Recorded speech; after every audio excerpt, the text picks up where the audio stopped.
사단에게 3번의 시험을 당하셨지만 능히 시험을 이기시죠. 그리고 오늘 본문에 보니까 예수님이 사역을 시작하십니다. 그런데 오늘 본문의 특징 가운데 하나가 뭐냐면 여기 12절에 보면 예수께서 요한이 잡히셨음을 들으시고 갈릴리로 물러가셨다가 이제 사역을 시작하신다는 거예요. 세례 요한은 예수님을 증거했습니다. 하나님의 아들이다. 세상책을 지고하는 어린 양이다. 나는 그의 신발끈을 풀기도 감당할 수 없다라고 예수님을 증거했던 세례 요한입니다. 그런데 그 요한이 어디에 갇히냐면 옥에 갇히게 되어지죠. 헤로디아 일, 그것 때문에 이제 헤롯 왕의 죄를 지적하다가 억울하게 옥에 갇히고 나중에 죽음을 당합니다. 근데 예수님이 언제 사역을 시작하느냐? 이 요한이 잡혔음을 들으시고 옥에 갇힌 그 소식을 듣고 나서 사역을 시작합니다. 왜 주님께서 세례 요한이 옥에 갇히고 난 다음에 사역을 시작하는가? 예수님께서 마태복음 11장입니까? 거기 보면 세례 요한에 대해서 하신 말씀이 있어요. 세례 요한에 대해서 뭐라고 인정하십니까? 세례 요한을 가리켜서 여자가 낳은 자 중에 가장 큰 자라고 얘기합니다. 그리고 나서 그 뒤에 반전이 나오는데 하나님의 나라 천국에서는 아무리 작은 자도 누구보다 크다? 요한보다 크다는 거예요. 앞에서는 요한이 여자가 낳은 자 중에 가장 큰 자라고 얘기했는데 그 뒤에 가서는 천국에서는 아무리 작은 자도 세례 요한보다 크다는 걸 얘기합니다. 그 의미는 뭐냐면 세례 요한은 구약시대의 사람이라는 거예요. 그는 구약에 속한 사람이다. 여자가 낳았다라고 하는 것은 자연적인 출생을 이야기하죠. 우리가 하나님 나라에 들어가는 것은 영적으로 거듭남을 이야기합니다. 그러니까 아무리 인간이 자연적으로 아무리 위대해도 영적으로 거듭난 자보다는 못하다는 거예요. 그럴 수 없다는 거죠. 그러니까 어떻게 보면 세례 요한의 시대가 이제는 딱 마감하고 새 시대를 열어가시는 분이 예수님이라고 보여주는 것이 오늘 예수님께서 세례 요한이 옥에 갇힌 다음에 사역을 시작하신 겁니다. 그러고 나서 결국은 세례 요한은 그냥 이제 죽어버리죠. 그런데 오늘 본문 속에서 이 예수님의 사역의 특징 3가지를 우리가 생각해 보면 첫째로 예수님이 갈릴리에서 사역을 시작하셨다는 거예요. 자, 여기 다시 13절 말씀해 보면 나사렛을 떠나 세례 요한이 옥에 갇힌 이야기를 듣고 예수님이 나사렛을 떠나 스불론과 납달리 지경 해변에 있는 가버나움에 가서 사시니 가버나움이 어딘가요? 그 갈릴리 호수 위쪽에 있는 도시가 가버나움입니다. 가장 그 갈릴리 지역에서 가장 번화한 어떤 지역의 교통의 중심지가 가버나움인데 예수님이 이제 사역을 시작할 때 거기에서 이제 사시었어요. 거기 사역을 시작합니다. 14절에 보니까 이는 선지자 이사야를 통하여 하신 말씀을 이루려 하심이라. 일렀을 때 스불론 땅과 납달리 땅과 요단강 저편 해변길과 이방의 갈릴리여. 지금 그 갈릴리 지역에 대한 이야기를 하죠. 이런 그 12지파가 물려받은 땅 위치를 얘기합니다. 그리고 16절에는 조금 더 표현할 때 흑암에 앉은 백성이라는 표현을 쓰고 있고 사망의 땅과 그늘에 앉은 자라고 하는 표현을 씁니다. 근데 그들에게 뭐가 비쳐요? 빛이 비쳤어요. 그러니까 예수님의 사역이 그 어둠의 땅에 흑암이 묻혀있는 그 백성들에게 빛을 비추는 사건이라고 표현을 합니다. 그런데 15절 그 끝부분에 보니까 그 갈릴리를 어떻게 표현하고 있습니까? 이방의 갈릴리. 갈릴리가 이방 땅입니까? 유대 땅입니까? 엄밀한 의미로 보면 유대 땅이죠. 왜냐하면 이스라엘을 3구분을 하면 밑에를 유대라고 얘기하고요. 가운데를 사마리아라고 얘기합니다. 그리고 북쪽을 갈릴리라고 이야기해요.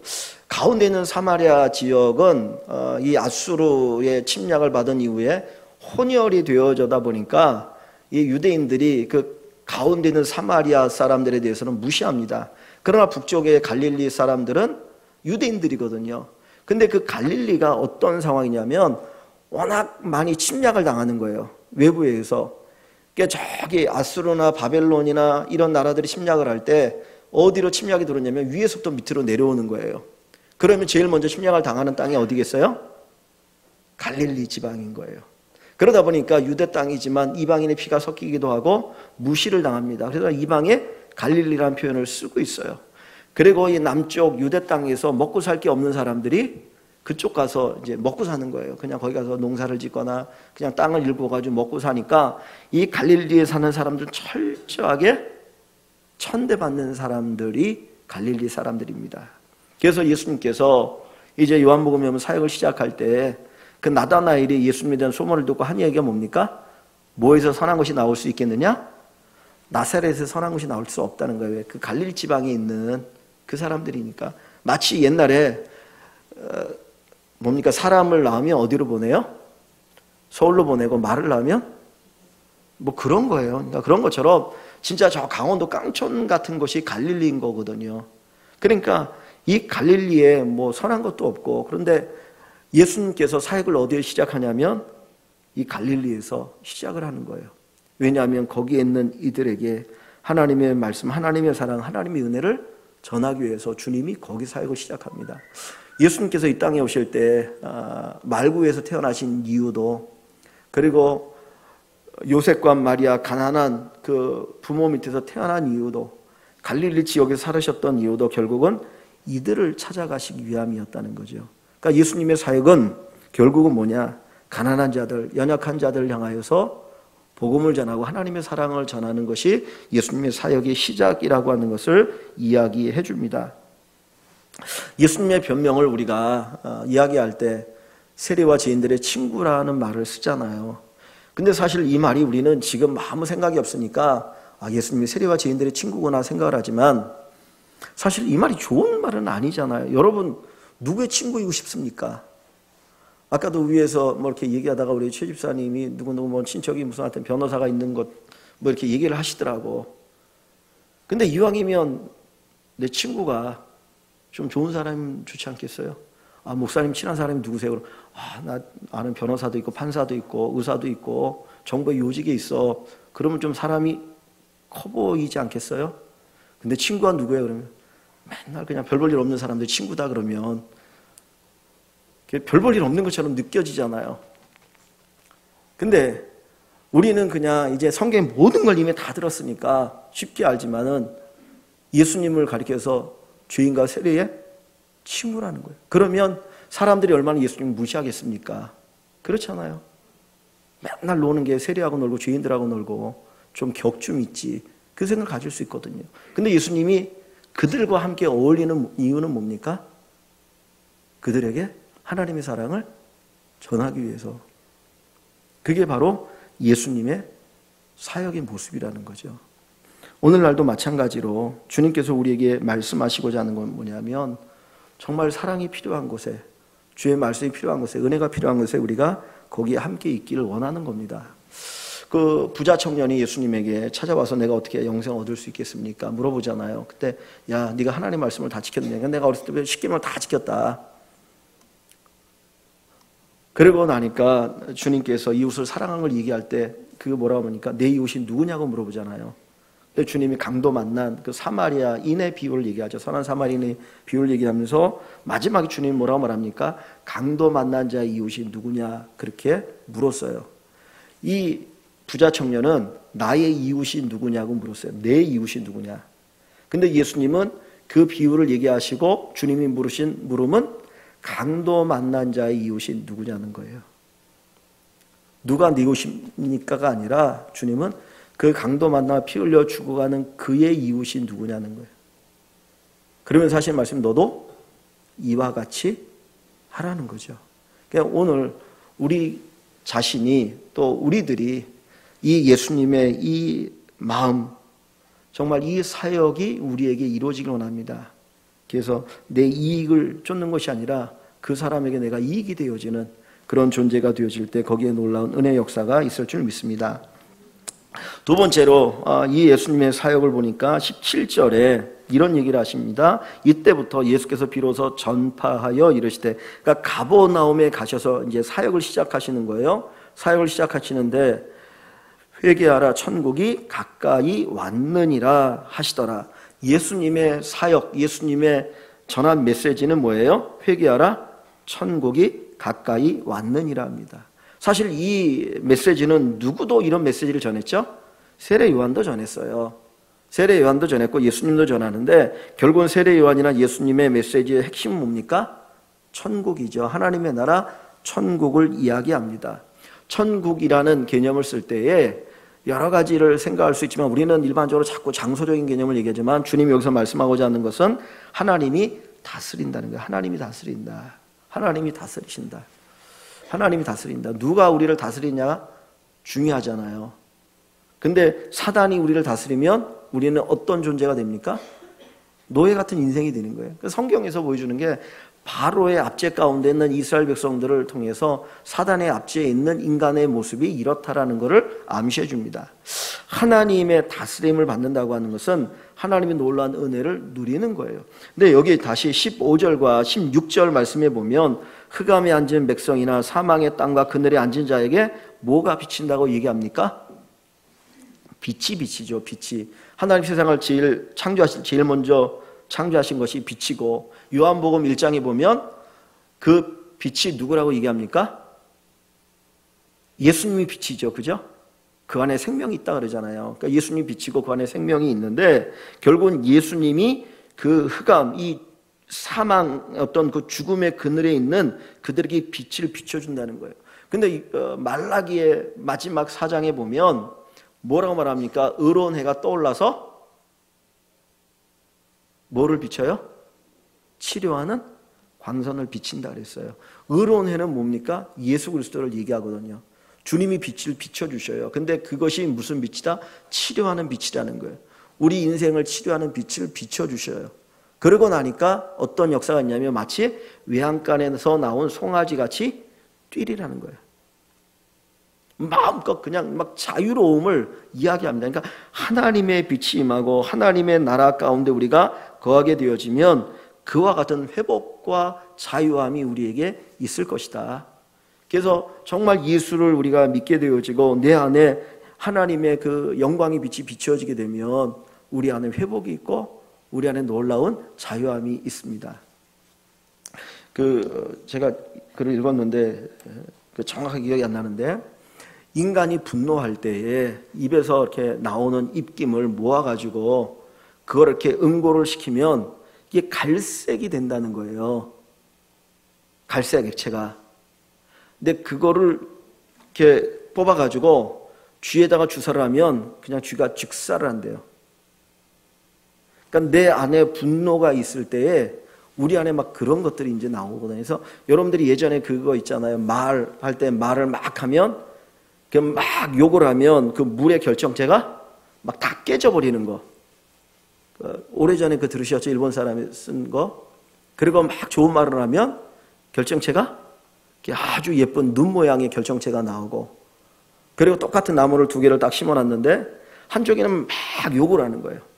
그거를 또 어디서 했냐면 그 어느 축구팀에서 선수들을 통해서 그거를 한 실험도 있더라고요. 그래가지고는 막 이쪽엔 욕을 하니까 나무가 못 자라.